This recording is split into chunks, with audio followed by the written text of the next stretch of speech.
Listo. Creo que se puede ver la presentación, caballeros, acá y damas. Sí, Bien, Sí, sí se ve.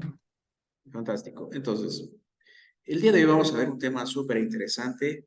Es un tema muy nuevo que se llama introducción o inducción a los variadores de frecuencia. Un tema bastante nuevo y vamos a analizar ese tema tan interesante. Para ello, vamos a conocerlos físicamente a estos señores. Estos son, les presento, estos son los variadores de frecuencia. Son unas cajas un poco más grandes que los PLCs, ¿sí? Físicamente son así, pero los variadores de frecuencia tienen funciones muy importantes en el sector de la industria, también en el sector doméstico. ¿Dónde se los ocupa y qué función cumple? Para poder responder esas preguntas, nos hacemos otra muy importante. En realidad, ¿qué es un variador de frecuencia? ¿Sí? Un variador de frecuencia no es más que un aparato, ¿sí? Muy parecido a los PLCs, que sirve para controlar motores, ¿sí? La idea de estos es como un driver. Si, por ejemplo, ustedes están trabajando en el ámbito de robótica, han tenido la posibilidad de trabajar con motores, aunque sea pequeños, se van a encontrar que estos motores en algunos casos necesitan drivers, particularmente si hablamos de motores en DC, los motores, los servomotores y los motores paso a paso. Este tipo de dispositivos en su gran mayoría necesitan un controlador, un driver. Bien, haciendo la misma analogía, un variador de frecuencia es el driver, pero no de un motor en DC, sino de un motor de corriente alterna. ¿Está claro esto? Entonces, un variador de frecuencia no es más que un aparato, un driver, un controlador, como ustedes quieren llamarlo, que sirve, como su palabra le indica, para controlar un motor de corriente alterna. Entonces allí ya nos dan muchas aplicaciones. ¿Por qué? Porque este tipo de motores son altamente utilizados, por ejemplo, en el ámbito de la domótica, en edificaciones para controlar que los giros no sean muy abruptos en los ascensores, se utiliza un driver para el motor, ¿sí? Entonces, muchos de los ascensores tienen motores en AC, en corriente alterna, y estos variadores de frecuencia que por su palabra lo indica, al variar la frecuencia, tiene la capacidad de controlar particularmente dos variables de los motores, velocidad y torque. Velocidad y torque a partir de la manipulación de la frecuencia. Como ustedes saben, en motores en DC no hay frecuencia, tal vez haya pulsos que se puede establecer como una especie de frecuencia, pero en realidad la frecuencia más se nota con motores de corriente alterna. ¿Estamos? Entonces, en estos motores de corriente alterna, sí, se utiliza eso, ¿sí? ¿Preguntas hasta esta parte? Bien. Entonces, ¿qué tipo de motores controlan los variadores de frecuencia? Particularmente la serie de motores asíncronos, ¿sí? Estos motores asíncronos son llamados motores de inducción, también son en otros textos conocidos como motores asíncronos y motores jaula de ardilla. Mucho ojo, aquí hay una posible pregunta de examen. ¿Cómo se los conoce a los motores asíncronos? ¿Con qué otros nombres se los conoce a los motores asíncronos? Se los conoce con el nombre de motor de inducción, motores asíncronos o motores jaula de ardilla. Por supuesto, como cualquier otro motor, están formados por un estator, que es la parte estática, por eso se denomina estator, y un rotor, por condiciones mecánicas y obvias, es el que se mueve, es el que rota. ¿Por qué se lo conoce como un motor jaula de ardilla? Porque por lo general, en esta parte de aquí, si pueden ver después del eje, en la parte posterior al motor, tiene como unos dientes a forma de jaula. Cuando estos se mueven, producen algo al motor y es ventilación. En pocas palabras, al moverse el motor es autosustentable en controlar su temperatura. ¿Se entiende? Entonces, entre más rápido se mueva, no se va a calentar de una forma tan revolucionaria, tan radical. ¿Por qué? Porque en su posterior tiene un ventilador incorporado. Es decir, a ese ventilador se lo conoce como jaula de ardilla. Tiene una forma característica de una jaula y se lo conoce como jaula de ardilla, ¿sí? Porque por sus capacidades de poder refrigerar, no refrigerar, de poder reducir la temperatura del rotor. Preguntas en esta parte. ¿Está clarísimo esto? Bien. Listo, caballeros. Aquí pueden ver un variador de frecuencia ya en su punto de conexión. Ajá. Miren, esta es una conexión trifásica a variador. ¿Sí?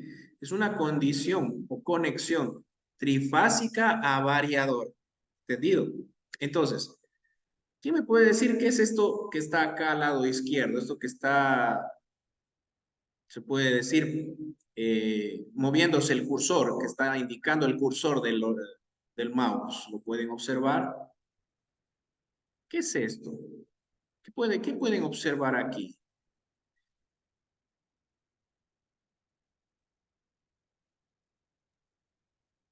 El esquema de conexión del motor, ingeniero. Correcto, en correcto. donde hay eh, un contactor, me parece que es un contactor, hay un disyuntor, Ujú. Sí. todo Este es elemento que se un relé contacta. térmico también, mira. Es el relé térmico. Un relé térmico, un disyuntor, un contactor. Muy bien, muy buena apreciación. Ya, Ujú. ¿se puede considerar esto como un circuito de fuerza o de control? ¿Qué opina? Es un circuito de fuerza, De fuerza, Exacto, es un de fuerza circuito de fuerza. centrífuga. Ya, van a notar algo importante, que no hay un circuito de control. Es una observación importante. Bueno, Ajá. en realidad el circuito de control recae en el variador de frecuencia. Si pueden observar, acá tienen una especie de botoneras y una pantalla, algo muy parecido a los PLCs, ¿ya? Yo con esto puedo hacer cosas muy interesantes, como por ejemplo, controlar la velocidad del motor en función de sus hertz. Es decir, puedo controlar la velocidad del motor gracias a la manipulación de la frecuencia. Como ustedes saben, en el Ecuador estamos trabajando con una frecuencia de 60 Hz en nuestro sistema eléctrico. Es decir, que tenemos la capacidad de variar de 0 a 60 hercios la frecuencia. Y gracias a esa variación, yo tengo la posibilidad de operar y controlar la velocidad y el torque del motor para motores de características de corriente alterna. Ojo, esto es para motores de corriente alterna. ¿Cómo? Pues yo puedo incorporar un potenciómetro, podemos observarlo aquí, o un conmutador tipo puerta, ¿ya? Yo puedo no solo controlar la velocidad y el torque, con el variador también tengo la posibilidad de hacer inversiones de giro. Este aparatito es muy interesante, es muy importante, ya que gracias a él puedo operar en muchos campos. Como les digo, casi en un 90% de las instalaciones de, por ejemplo, de ascensores, vamos a encontrar un PLC y un variador. PLC y un variador. Si vamos a trabajar en un centro comercial, allí hay, por ejemplo, eh, las famosas gradas eléctricas, siempre vamos a ver un PLC, un variador, por el uso de motores. En un edificio que tenga una cisterna, ¿saben a qué me refiero con una cisterna? Pues es un sistema, ¿de qué tipo? La cisterna. ¿Para qué se lo utiliza una cisterna? Para recolectar agua, ingeniero. Exacto. Para recolectar agua, incluso potabilizarla, hacerle algún tratamiento, ¿no? Eh, nosotros tenemos un variador y un PLC. Por supuesto, en este tipo de sistemas grandes, ya donde involucran algunos galones para una edificación mediana, ¿no? En puertas, por ejemplo, en las paradas de los buses de los metros, en los mismos metros eléctricos, en fin, en muchas áreas, en muchas áreas, incluso en tractores, en dispositivos móviles de ese tipo, nosotros tenemos estos elementos. Entonces, no estudiarlos o al menos no revisarlos implicaría no, que nos perderíamos de algo bastante interesante, ¿no? Bastante importante, ¿sí?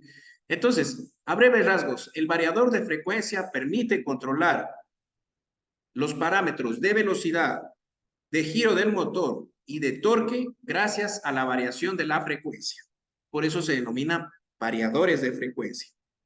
También pueden ser controlados con PLCs. Son muy amigos de los PLCs, de hecho. En muchos tableros de control tenemos variadores de frecuencia y tenemos PLCs. Por ejemplo, en el sector industrial, hablando en la localidad, he tenido la posibilidad de trabajar en algunas industrias y he tenido la posibilidad de ver en muchas de sus instrumentaciones, por ejemplo, industria lojana de especerías, casi cientos de variadores de frecuencia ahí. ¿Por qué? Porque utilizan bandas transportadoras, porque utilizan molinos, porque utilizan fajilladoras. Fajilladoras son las que ponen los stickers en las botellas. Todos esos detalles son controlados con motores y casi cuando en todo lo que es constituido a motores, necesariamente en la etapa de control implica el uso de un variador de frecuencia. Otro nombre que se le encuentra en la industria no lo conocen como variador en sí, no, casi no lo llaman como variador, lo llaman como servo drive, ¿ya? Si escuchan la palabra servo drive o variador de frecuencia es lo mismo y permite el control de motores, ¿sí? Sin estos aparatos realmente no tendríamos productos porque gracias a ellos se puede elaborar productos muy importantes. Por ejemplo, en el sector eh, industrial, hablemos de, por ejemplo, de los vehículos. Ustedes saben que los chasis son soldados por, valga la redundancia, brazos soldadores, ¿correcto? ¿Sí? Son soldados por ellos.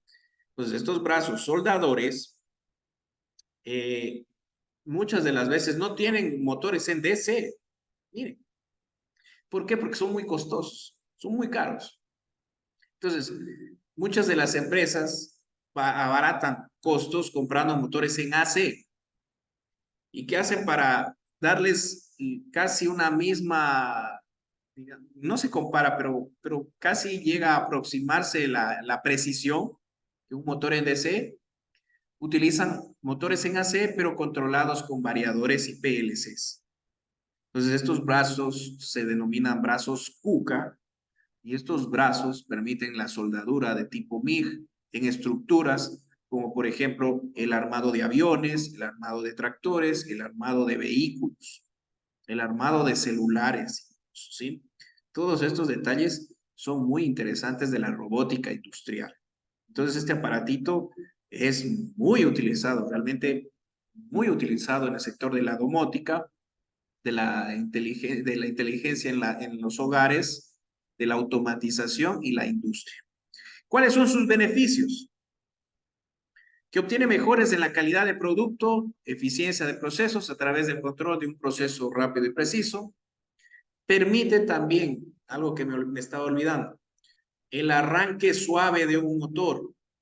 ¿Alguien me puede dar una aplicación donde yo necesite dar un arranque suave de motor?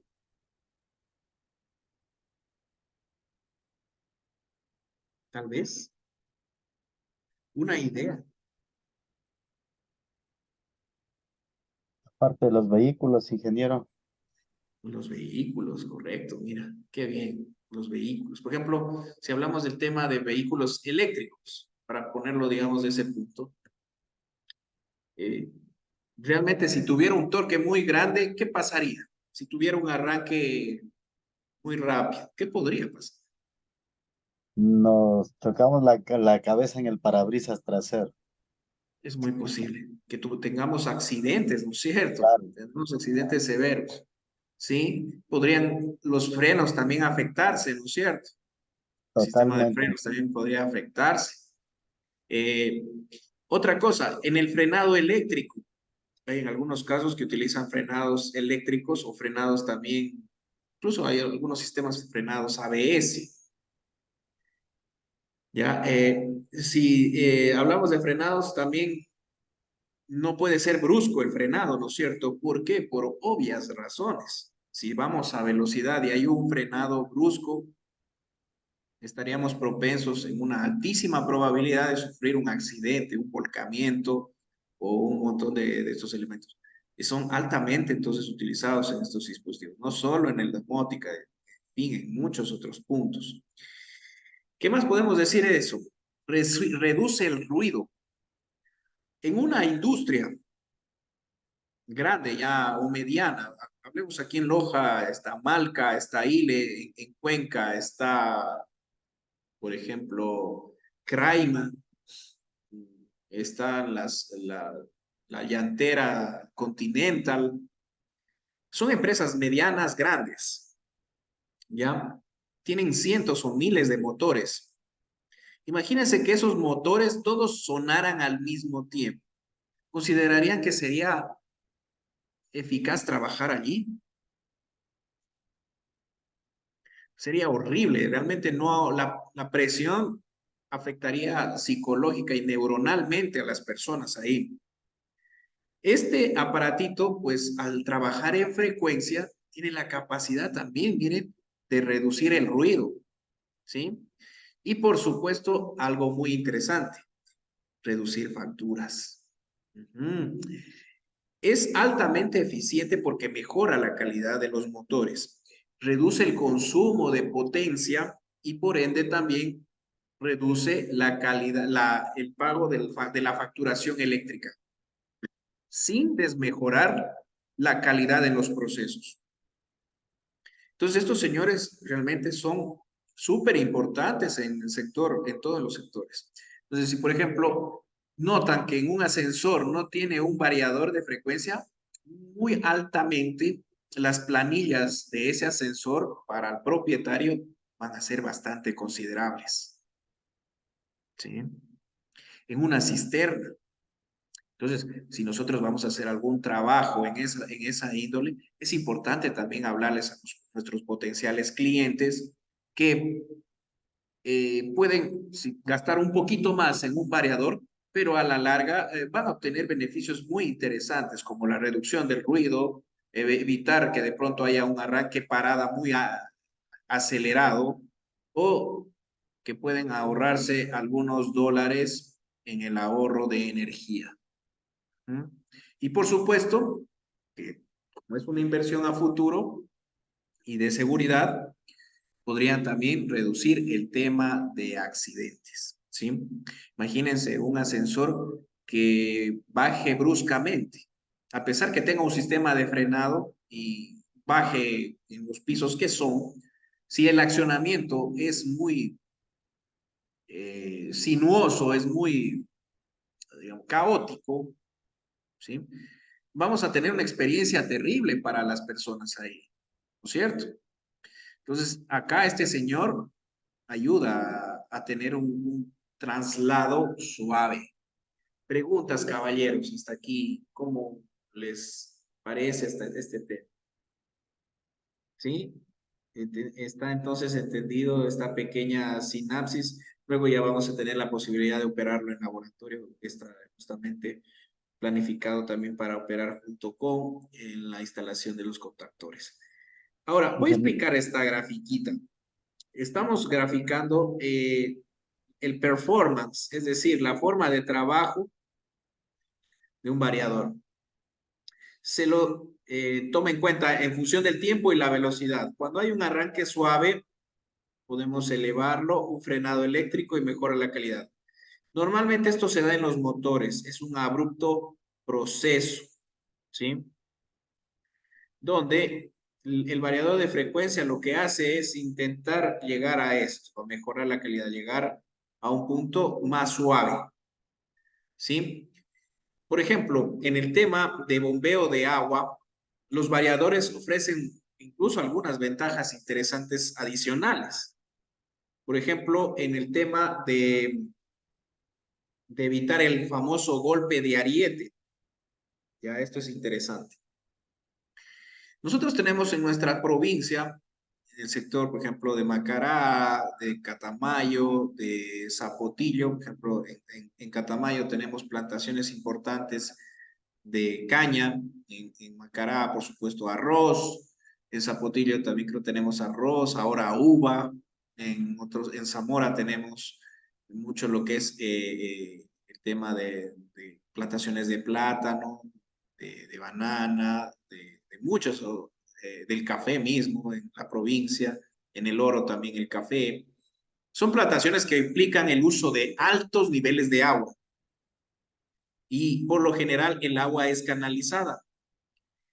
¿Qué quiere decir golpe de ariete? Si yo tengo una bomba eléctrica de agua y tengo una T funcional cercana a donde emana la bomba y se sufre un choque y el retorno del agua llega a la bomba, ¿se considera perjudicial o beneficioso? ¿Qué opina?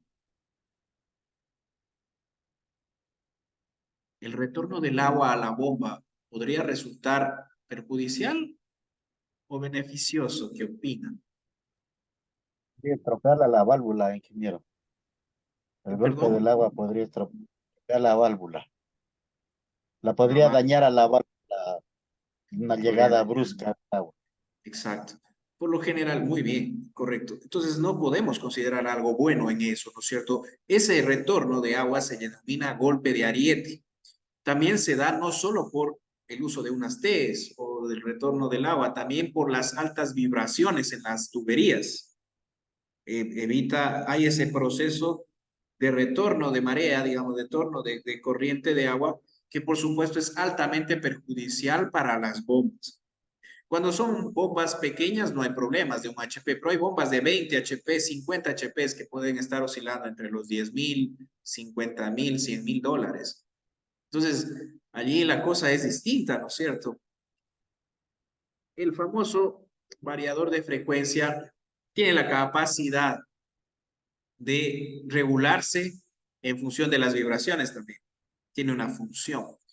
Y esto evita que la vida útil de la bomba se reduzca radicalmente, ¿sí? Se reduzca de una forma radical. Entonces, esto es importante tenerlo en cuenta. También permite que la presión sea constante. Miren, aquí en Loja no tenemos muchas edificaciones, pero por ejemplo en la ciudad de Cuenca tenemos edificaciones de 15 pisos. Aquí en Loja tenemos edificaciones de 8, 10 pisos, los más altos. En El Oro también tenemos edificaciones de unos 8, 10, 12 pisos, ¿sí? Por lo general, el agua en los últimos pisos es un problema serio. Ya el agua por presión no llega. Es más, a veces hacen doble sistema de cisterna con bombas y a veces así no llega el agua. Entonces, gracias a estos aparatos y a sensores, yo puedo conectar sensores, como puedo conectar sensores a un PLC o a un controlador. También puedo conectar sensores a estos variadores para medir la presión del agua. Y en función de esa presión, yo puedo hacer un sistema o una programación o una configuración en el variador de frecuencia, porque tiene una memoria, para que si es que, por ejemplo, no se llega a los 30 bars en el piso número 20, se active más presión.